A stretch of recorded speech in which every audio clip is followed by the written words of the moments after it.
नमस्कार, मैं राहुल कठेरिया और आप देख रहे हैं नेताजी राहुल कठेरिया यूट्यूब चैनल। साथियों, आज 18 सितंबर है, लेकिन 17 सितंबर को हमारे देश के प्रधानमंत्री मोदी जी का जन्मदिवस था। और माननीय प्रधानमंत्री जी के जन्मदिवस पर मैं उन्हें भले ही एक दिन बाद ही सही हार्दिक शुभकामनाएं और बधाई देता हूं। लेकिन साथियों, मैं आपको बता दूं कि 17 सितंबर को पूरे देश में युवाओं ने माननीय प्रधानमंत्री जी के जन्मदिवस को राष्ट्रीय बेरोजगारी दिवस के रूप में मनाया है। और पूरे देश के युवाओं के साथ साथ यूथ कांग्रेस की तरफ से राष्ट्रीय बेरोजगारी दिवस के रूप में बड़े ज़ोर शोर से मनाया गया है। और ये स्थिति साथियों इसलिए पैदा हुई है कि कहीं ना कहीं इसमें भाजपा सरकार का ही हाथ है, जो मजबूरन हमारे देश के युवाओं को माननीय प्रधानमंत्री जी के जन्मदिवस को राष्ट्रीय बेरोजगारी दिवस के रूप में मनाना पड़ा।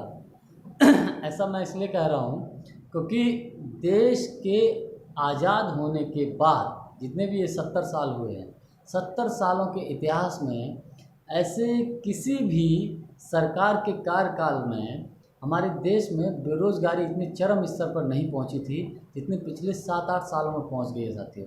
जब से भाजपा की सरकार बनी है 2014 के बाद, जब से मोदी जी इस देश के प्रधानमंत्री बने हैं साथियों, तब से हमारे देश में बेरोज़गारी का आलम बहुत ही उच्च स्तर पर पहुंच गया है। जिसके कुछ आंकड़े मैं आपको बताता हूं। दिसंबर 2019 में बेरोज़गारी का जो आंकड़ा था 7.9% था दिसंबर 2019 में। ये कुछ झलक मैं आपको दिखाता हूं, बता रहा हूं। जबकि जनवरी से मार्च 2020 में यही आंकड़ा 7.9% से बढ़कर आपका 9.14% तक हो जाता है। सोचिए, 3-4 महीने के अंतर्गत एकदम आंकड़ा बढ़ जाता है। जबकि मई 2021 में आंकड़ा, अगर शहरी क्षेत्रों में बेरोज़गारी की दर अगर देखी जाए तो शायद उस वक्त जो है 13.9% हो चुका था, और ग्रामीण क्षेत्रों में यही आंकड़ा 10.6% हो गया है। तो कंडीशन कितनी भयावह है आप समझिएगा कि आज़ाद होने के बाद आज तक इतना बेरोज़गारी का आलम इतना ख़राब कभी नहीं था जितना आज के दौर में है।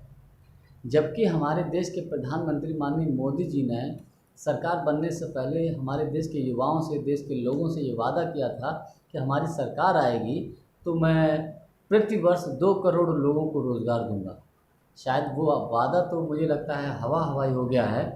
और साथियों, मैं आपको बता दूं कि रोज़गार देने के मामले में इंडस्ट्रीज़ की जिस राज्य को हम हब कहते हैं, हरियाणा राज्य, आज बेरोज़गारी के मामले में हरियाणा नंबर 1 की पोजीशन पर पहुंच चुका है। ये आंकड़े ये बताते हैं कि कहीं ना कहीं सरकार की जो रोज़गार के मामले में जो नीतियां हैं वो ठीक नहीं हैं, वो अच्छी नहीं हैं। देश के युवाओं के लिए विपरीत नीतियां बना रही है ये मोदी सरकार, ये भाजपा सरकार। मेरा मानना ये है कि देश के युवाओं के हितों को ध्यान में रख के सरकार को योजनाओं को बनाना चाहिए, ताकि हमारे देश के युवाओं को अधिक से अधिक रोज़गार मिल सके, हमारे देश की अर्थव्यवस्था तेज़ रफ्तार से आगे दौड़ सके। इसमें सरकारी योजनाओं का बहुत बड़ा योगदान होता है। लेकिन बड़े अफसोस और बड़े दुख की बात है कि कहीं ना कहीं सरकार इस मामले में विफल साबित हो रही है। इसीलिए आज हमारे देश की स्थिति बहुत भयावह है। देश का पढ़ा लिखा युवा बेरोज़गार है। आप सोचिएगा, हमारे देश का युवा जो लाखों रुपए अपनी पढ़ाई पे खर्च करता है और बेचारी दर दर की ठोकरें खा रहा है। ये कंडीशनें पैदा हो गई हैं जब से ये सरकार आई है, भाजपा सरकार आई है 2014 के बाद। तब से विशेषकर आप देखिएगा, छोटे मोटे उद्योग धंधे, जिसे एमएसएमई सेक्टर हम बोलते हैं, छोटे मोटे उद्योग धंधे तो बिल्कुल ही ख़त्म हो गए हैं। अक्सर कर आपने देखा होगा कि शहरी क्षेत्रों में छोटी मोटी फैक्ट्रियाँ चलती थी, बिल्कुल ख़त्म हो चुकी हैं। तो इन छोटी छोटी चीज़ों से, और मैं एक अभी ताज़ा उदाहरण है, भारत से फोर्ड कंपनी जो है अपना बोरिया बिस्तर समेट रही है और जल्द से जल्द भारत छोड़ के जा रही है। ये कंडीशनें पैदा होने से जो कोई भी कंपनी अगर हमारा देश छोड़ के जाती है, कोई भी छोटी मोटी अगर कोई कंपनी या छोटा मोटा उद्योग धंधा बंद होता है, तो उससे बेरोज़गारी बढ़ती है, ना कि घटती है।